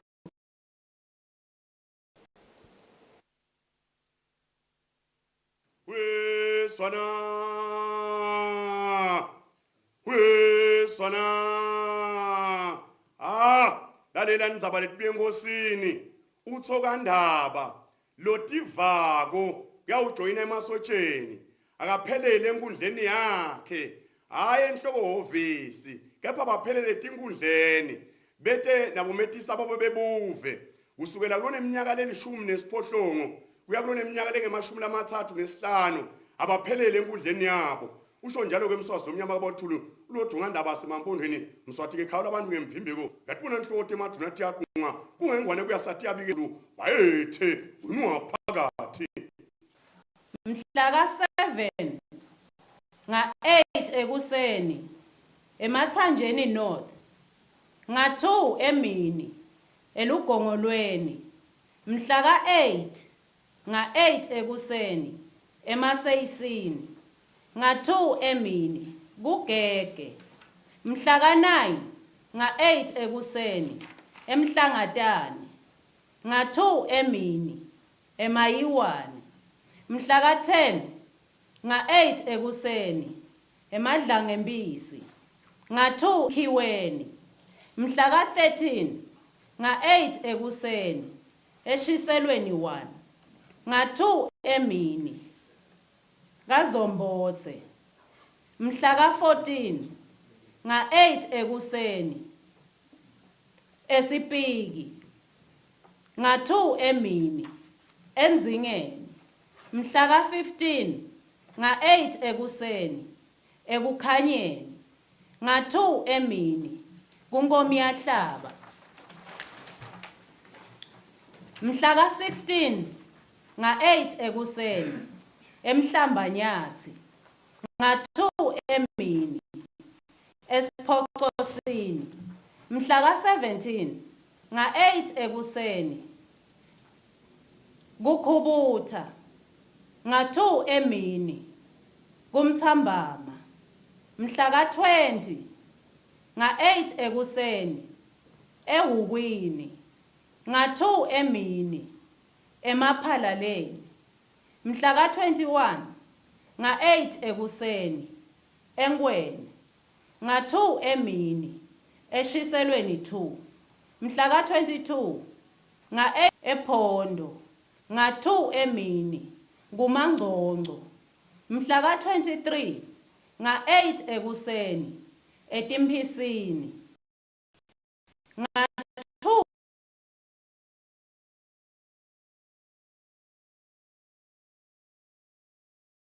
eMotshane nga-2 Emini eNkhaba mhla ka-27 nga-8 ekuseni eMhlume nga-2 Emini ngaloMahasha mhla ka-28 nga-8 ekuseni kuMahlangatsha nga-2 Emini eNgwembisi mhla ka-29 nga-8 ekuseni eMbolonjeni eDvokotveni mhla ka-30 nga-8 ekuseni eMafutseni nga-2 Emini eGilgali mhla ka-1 kuJulayi nga-8 ekuseni eNkilongo nga-2 Emini eLubulini mhla ka-4 nga-8 ekuseni eMphongwaneni nga-2 Emini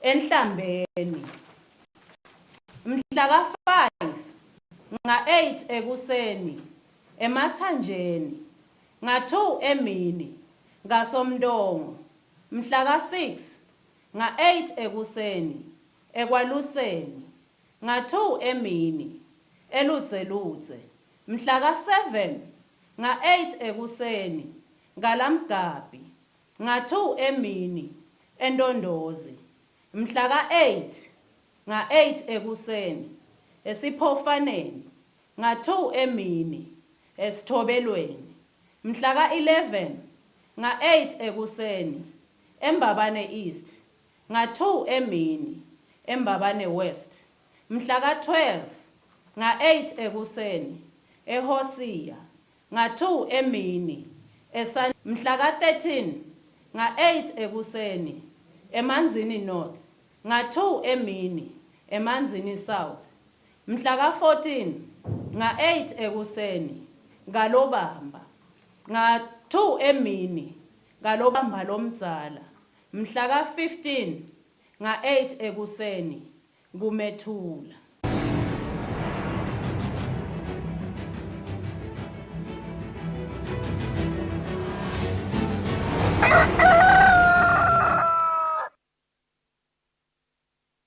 Kutemidlalo indvuna yetemidlalo eHarrisburg ngayithi litiko lisifakile isandla ekuthenini inhlangano lengamele libhola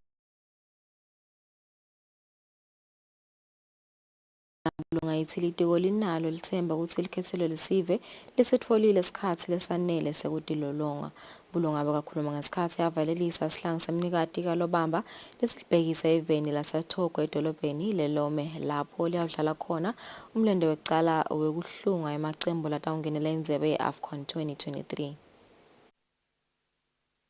Emavikini ledlulile kube khona kungavani emkhathini wenhlangano engamele kudlalisa umdlalo webhola lapha eveni iFootball Association kanye nenhlangano yePremier League of Eswatini ekhethelweni lesive kanti iPremier League yona beyifisa ukuthi labadlali bangaye ekhethelweni lesive kude kutawuphela isizini lesetulu. Indvuna yetemidlalo Harris Bulungana ivalelisa likhethelo lesive lelibheki 7 laseToko ivetile ukuthi litiko layidlala inzima ukuthi kugcine kube khona kuvana kwaleti inhlangano letimbili kuphindze kungalimati nalo likhethelo lesive. It is true that in recent weeks a lot has happened that has eroded the nation's trust in our football structures and by extension to our Sihlang. However, we are pleased to share with you that the ministry was able to bring the relevant stakeholders together last week and a lasting solution was found.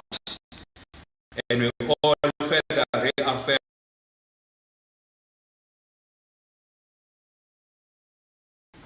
it is based on this premise, therefore, that I also urge the nation, the entire nation, to put behind this unfortunate event of the past week and throw its full weight behind the national team. To put aside club rivalries to support our team. Our football and indeed the entire country cannot afford a club versus country situation. Peter Smelane longumengameli wenhlangano engamele kudlalisa umdlalo webhola lapha eveni ufisele badlali basakhona iTogo inhlanhla. Lo obviously kwentile loku enough lokuthi nibe prepared and kudlalwe ke la siya khona. Ema players ke nami ngiwabonile because kube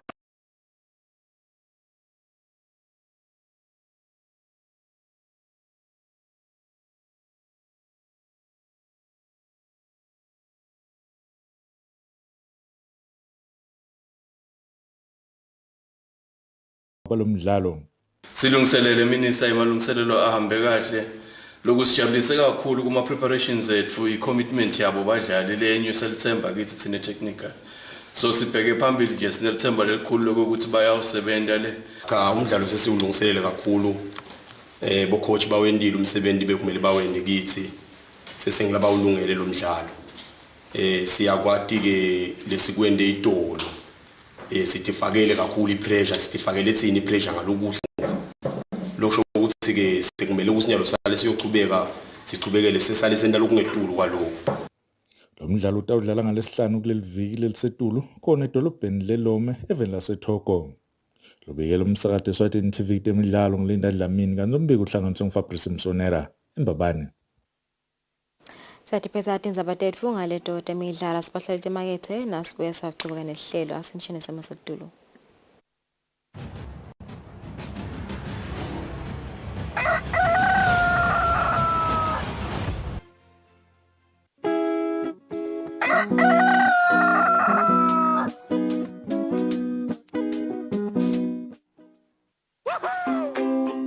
Pay your TV license quickly and easily with MTN Momo.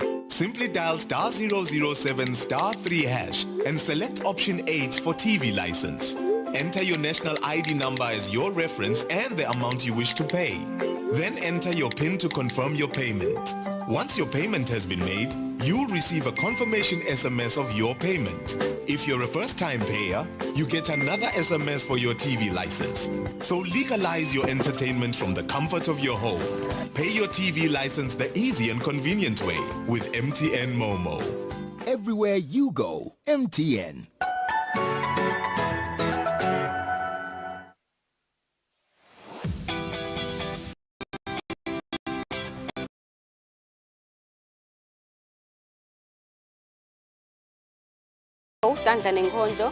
Are you ready to showcase your craft to the world? Then what are you waiting for? Be part of the show by sending us a 30-second video of your craft on our Instagram page, Dandla Nengondlo.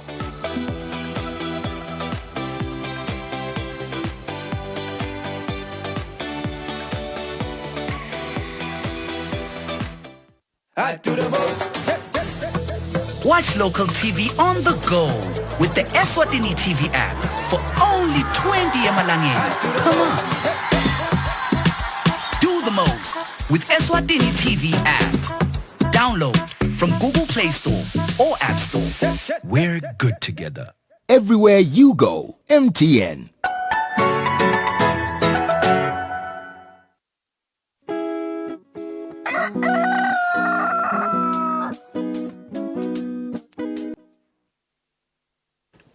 Nsimbize sinemukele sinivusele nalensanza kusivulela njengoba itolo liphina ndvinankulu lizokumisela lokusemthethweni inyanga yebamfana i-Children's Awareness Month kubeke netikhulumi letihlukene lokufaka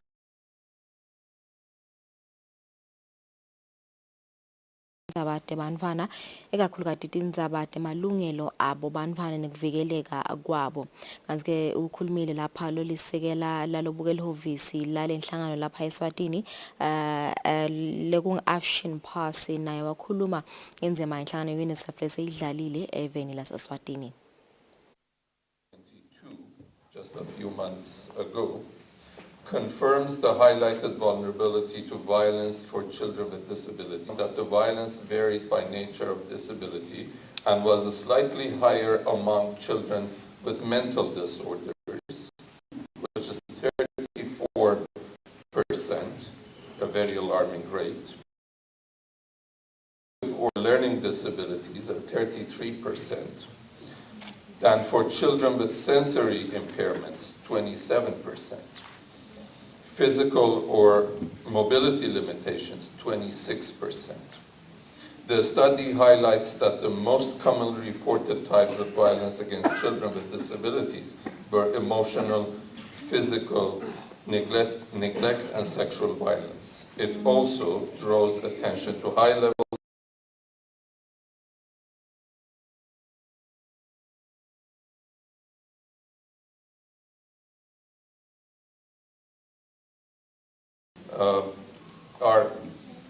Eswatini, a UNICEF regional study carried out in 2019 in 3 countries, namely Eswatini, Namibia, and Kenya, to look into social norms affecting access to education for children with disabilities, exposed high levels of violence among children with disabilities, including neglect and sexual violence.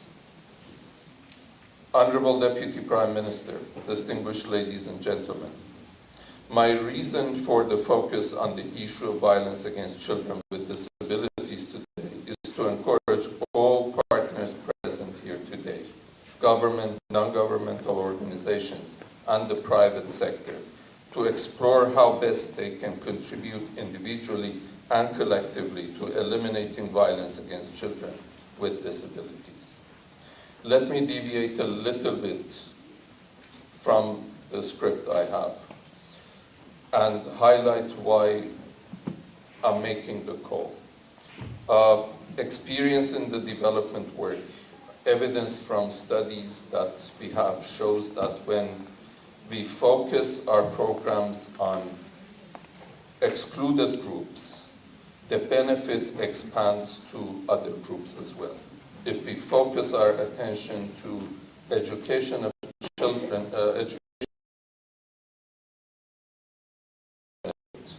but if our program focuses on education for all only, there might be girls who are excluded.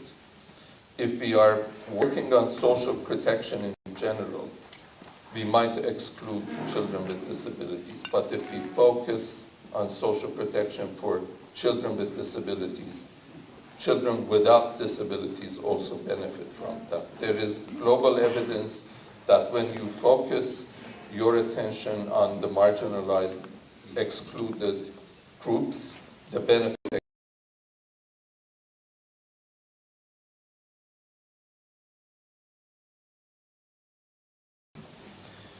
for some of us, the call for action is one that is right up our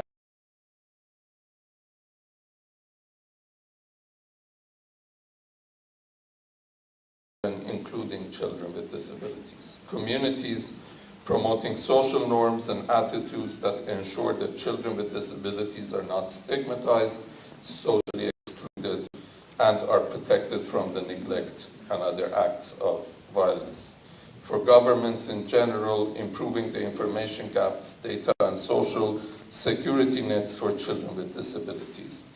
And for non-governmental organizations, strengthening advocacy efforts for all-inclusive policies and programs, specifically targeting the needs of persons with disabilities, including children and adolescents. For other sectors whose mandates are not developmental in nature, for example, the private sector, the call would be to explore how best they can contribute positively to meeting the needs of children with disabilities, including contributing to protecting them from violence. For example, if employers identify parents or caregivers who are taking care of children with disabilities and make every support possible for those employees to be able to provide support to their children, or employees who can promote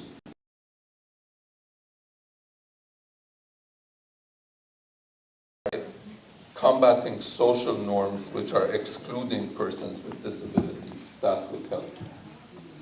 Honorable Deputy Prime Minister, distinguished ladies and gentlemen, my message to all present here today is that we require both collective and individual action to make a difference in the lives of children with disabilities, including protecting them from all forms of violence. Where systems are not there to protect children with disabilities, we must establish those systems. And when they exist, we need to strengthen them. We must improve our data to make these children visible and reachable with focused interventions to meet their needs and ensure their best interests are taken into account. We must strongly promote social norms and attitudes that are inclusive and do away with stigma and exclusion. To conclude with wording taken from one of the researchers of the aforementioned study, the imperatives to act are many. They are economic, as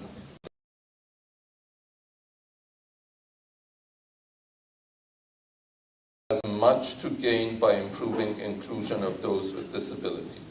But importantly, the imperatives are moral, as it is unacceptable for current societies to tolerate such rates of violence among children with disability.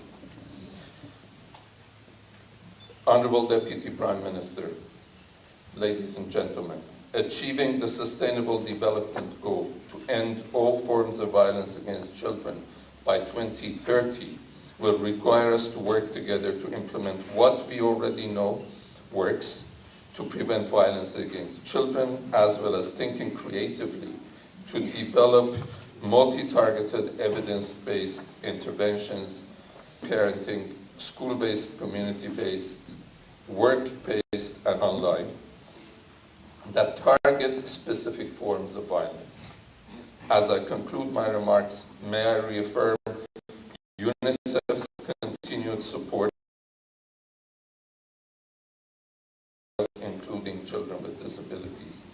In keeping with our core mandate of a world where the rights of every child are realized, we stand ready to partner with any actor, public, civil society, private sector, to strengthen systems for the protection of children in Eswatini, including the protection of children with disabilities. Benguyekelo yelisekela lobukelo ofisi lenhlangano yaka UNICEF Panpasi lokukhuluma ngetinhlelo latichubako UNICEF ekakhulukati ekuvikeleni emalungelo ebantfwana ukhulumile nangendzaba ukuthi bantfwana nabo labakhubatekile babe nako kusekeleka batfole kusekeleka nje beka baphila netimpilo tabo. Sitabahlala emakethe manje nasibuya sitawubuka tindzaba lethamba impili kulamanye emave.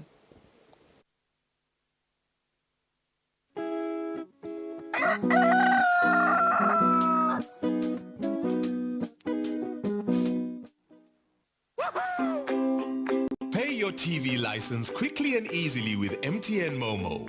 Simply dial *007 *3 hash and select option 8 for TV license. Enter your national ID number as your reference and the amount you wish to pay.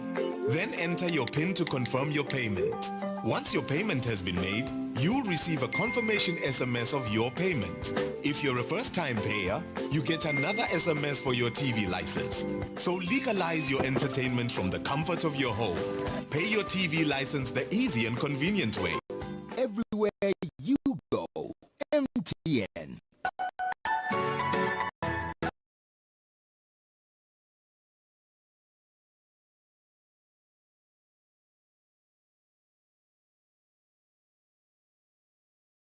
Come on. Do the most with Eswatini TV app.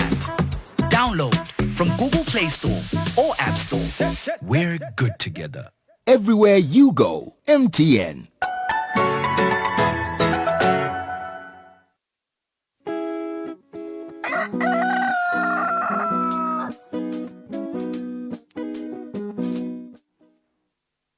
Welcome back to Kusile Breakfast Show. Lesikhathi sitawubuka ama-international news konke sitawuqala event solo kungevane kwelive emkhathini kwelive laseTurkey naseGreece kuyachubeka mayelana netindzaba tekuphathwa Greece Islands.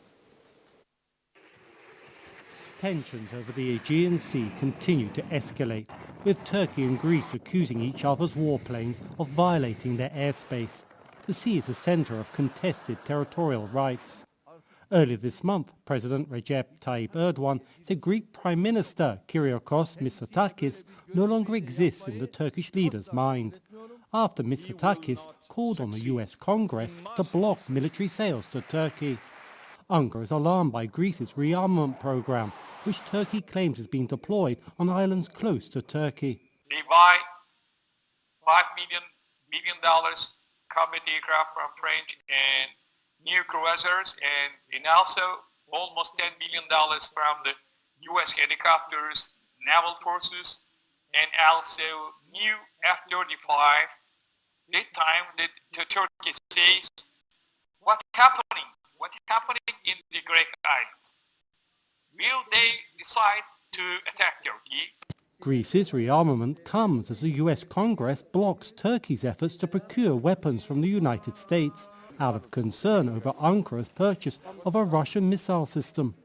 Analysts say Ankara is worried about the changing balance of power between the two countries. Turkey was denied is enjoying increased access to such weaponry, and this will of course tilt the military situation in Greece's favor. Turkish Foreign Minister Mevlut Çavuşoğlu ratcheted up tensions Tuesday, warning that Turkey is ready to challenge the sovereignty of Greek islands and accusing Athens of violating an international treaty stipulating they remain demilitarized. But Greece insists it's acting in self-defense.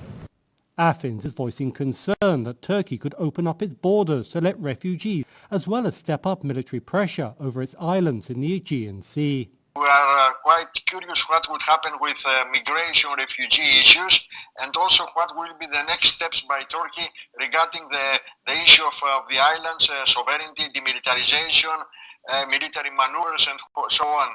At this moment, Greece has decided to proceed with a number of protective and other measures, and I think that will be quite difficult times ahead. Analysts say both the Greek and Turkish leaders are presenting themselves as strong men who are bidding to court nationalist voters. But Athens' deepening ties with Washington and the European Union, while Ankara faces isolation, is putting Turkey in a vulnerable position. These are the consequences of strategic mistakes Turkey made in the last decade, by alienating everyone. There was this overblown self-confidence, if I may, in Turkey's ability to shape its neighborhood alone. Turkey's deployment of its energy research vessels to ports close to waters contested by Greece and Cyprus creates yet another point of tension that could bring even more isolation. Kanti-ke lase-France ama-consumers abhekene nesimo lesibucayi njengoba inflation solo iyachubeka nekwanza kulela live. French consumers have been feeling the pinch. They're now being offered reductions on food products as well as detergent at lower prices. In this supermarket, customers are looking closely at promotions to fight the effects of high inflation. I'm looking at the promos. With everything going up, we're trying to do what we can. Food, cleaning products, hygiene products, a bit of everything. With the rise in prices, the share of promo items in the trolleys of consumers has gone up, a consequence of concerns over the cost of living. This specialist in retail marketing says special offers have been increasing in recent weeks. Toutes les enseignes aujourd'hui. All the major supermarkets today are trying to improve their market share on prices and promotions because they know it's that which will boost their overall market shares. Traditionally, these special offers have been reserved for the most expensive products, such as alcohol and electronic devices. But the strategy of supermarkets is changing. Many are applying discounts on food products or fuel.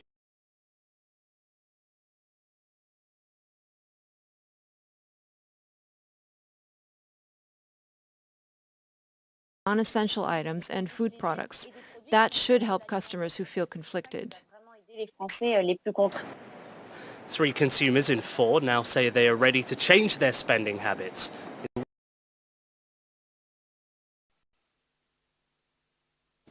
Kanti live lase-Israel selisayine isivumelwano sekusebenzisana kutekuthengiselana nelive le-United Arab Emirates isivumelwano sekucala nca loku lesi lesendekako kulamave lamabili. Foreign minister tweeting in Arabic, the United Arab Emirates ambassador to Israel posting in Hebrew, hailing what they call a historic trade deal that would bring growth, cooperation, and bigger dreams. Since they normalized relations in 2020, trade was boosted. Now tariffs will be eliminated on 96% and to bring growth to both countries and lower prices. Israel would export tech products, diamonds, fruit and vegetables. The UAE, construction material, aluminium, steel and jewelry. The target is an annual $10 billion of bilateral trade, far more than Israel's longtime Arab ally, Egypt. The real goal, though, is not bilateral trade, but using the UAE as a hub for thousands of Israeli companies hoping to reach markets in the larger region and across Asia. Historic as it may be, journalists were not able. Initially invited, they were banned from attending. The signing comes at a time of heightened tensions between Israel and the Palestinian Authority. On Sunday, Israeli activists marched through Jerusalem, and the UAE condemned what it called the storming of the Al-Aqsa Mosque compound, also known as Temple Mount, the most sacred site in Judaism. Palestinians had criticized the normalization of ties with Israel, the UAE saying it hopes dialogue and trade will bring peace.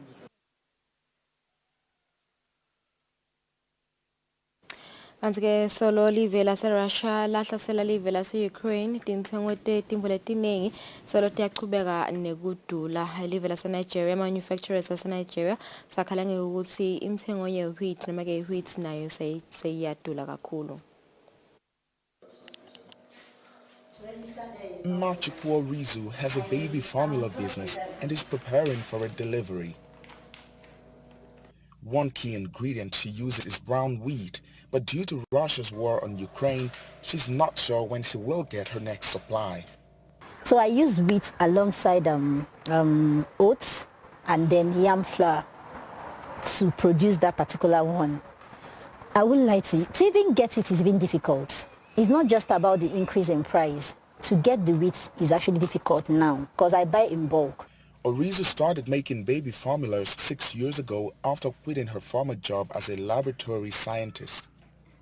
But she says lately, without her supply of wheat, business has not been the same. So I'm already trying to research on how to switch wheat for something else.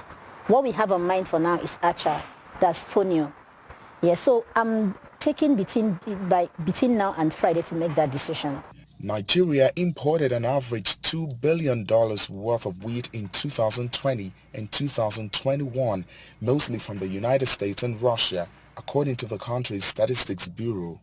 The Wheat Farmers Association of Nigeria says local production of wheat here meets less than 10% of the country's needs. The Nigerian Manufacturers Association says grain shortages are not the only problem. Before the invasion, businesses were already dealing with electricity and fuel shortages, inflation, poor infrastructure, and growing insecurity. Insecurity has made the supply chain internally to be very difficult. The most impacted part of the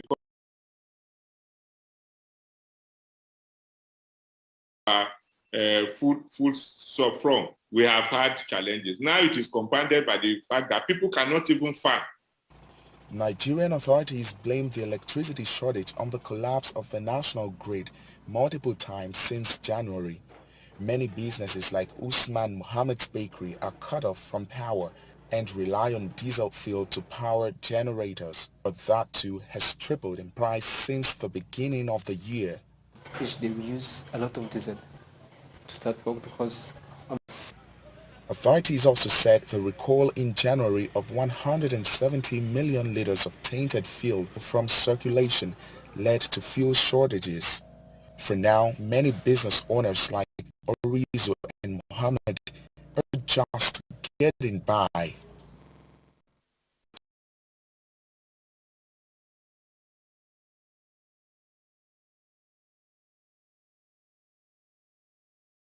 Put 8% compared to this time last year. In the Amazigh village of Zamour in Tunisia's south, an annual trekking festival is a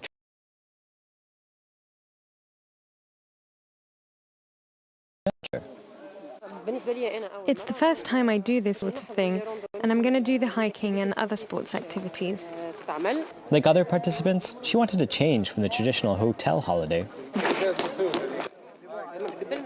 They didn't have this type of tourism before, but now there's more, and people have started to be more free, and they're more relaxed. This kind of alternative tourism is also promoting Tunisia's lesser-known regions and their heritage.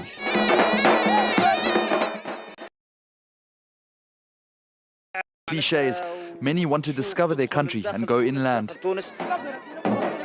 It's not just adventures into the south. In the northwest, the startup Tunisian Campers is organizing camping and hiking in the forests of Jendouba.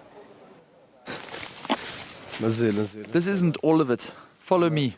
There's plastic everywhere, unfortunately, so we have to clean. For Mohammed, the startup's founder, this tourism is about respecting the environment. For example, you see that everything is stored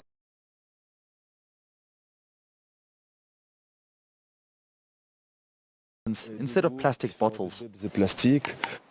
During excursions, there are workshops on local knowledge, like here where everyone can learn to make soap and essential oils based on aromatic plants harvested by local women. We, the so-called city women, are meeting rural women, and we had no idea these activities existed around here. It's a more environmentally friendly tourism than the mass tourism model. Now these companies hope to convince foreign tourists to change their habits. Kanti nasicubekela eveni lase-Cameroon kune-NGO in Cameroon that has created an app to track endangered marine species. Once a week, Annick and her colleagues from the African Marine Mammal Conservation Organization, or AMCO, go to Lake Ossa to collect data on manatees, the species classified as vulnerable by the International Union for Conservation of Nature. Using different probes, they learn the temperature of the water, whether manatees are still living there and how deep they are. We collect these data to monitor the evolution of the environment, to monitor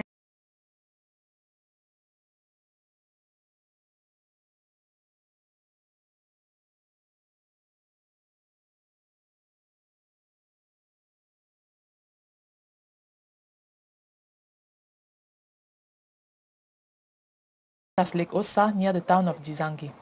Unfortunately, the manatees' habitat overlaps with the fishing areas of local populations, leading to poaching and accidental entanglement in fishermen's net, which causes the death of about 150 manatees each year, according to data from Cameroonian researchers. It's 2 minutes before 8 o'clock. Siphethe lapho tindzaba tethu letnamba imbili kulamanye imave sibangakhulu ukuba nathi lamhla ekuseni. Fisa lolu hlelo nalo luphephile nisale kahle sanibona kusasa.